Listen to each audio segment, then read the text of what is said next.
Tonight, the final chilling words to a New Hampshire family before the savage execution of James Foley. Good evening to you. I'm Jonathan Elias. The terrorists who held the New Hampshire journalist wanted a ransom of $132 million for his freedom. And tonight, an email from the killers has been released that details why Foley would be killed.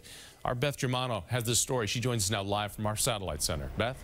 Jonathan, an anti-American rampage with a dire warning that was released to give more insight into James Foley's story.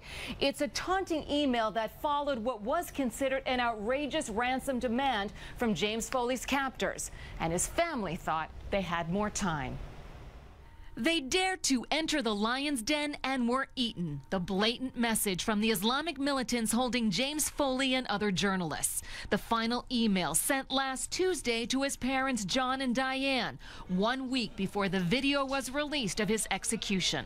Gave an important insight into the minds of the Islamic State, the captors. Phil Balboni, CEO of Global Post, James Foley's employer, says it was the last of 6 emails about the journalist received over a year and quickly answered. It was an appeal to show mercy. The captors had written, "You and your citizens will pay the price of your bombings," the first of which being the blood of the American citizen James Foley. And they followed through without answering the appeal, even as Balboni says Foley's parents had been trying to raise $3 to $5 million in ransom money for their son, an amount more closely aligned with ransom for other released Western hostages. The Islamic militants had demanded $132 million. We had good reason to believe that we could be successful, and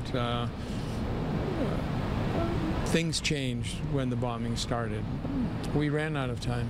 The Pentagon today detailed a covert mission to rescue Foley and 3 other hostages in northern Syria last July. With what they thought was good intelligence, special forces swooped in and exchanged gunfire with militants, but the hostages weren't there. Balboni says they hoped James Foley was too valuable to have his life taken. We never gave up hope that we were going to bring Jim back. Never.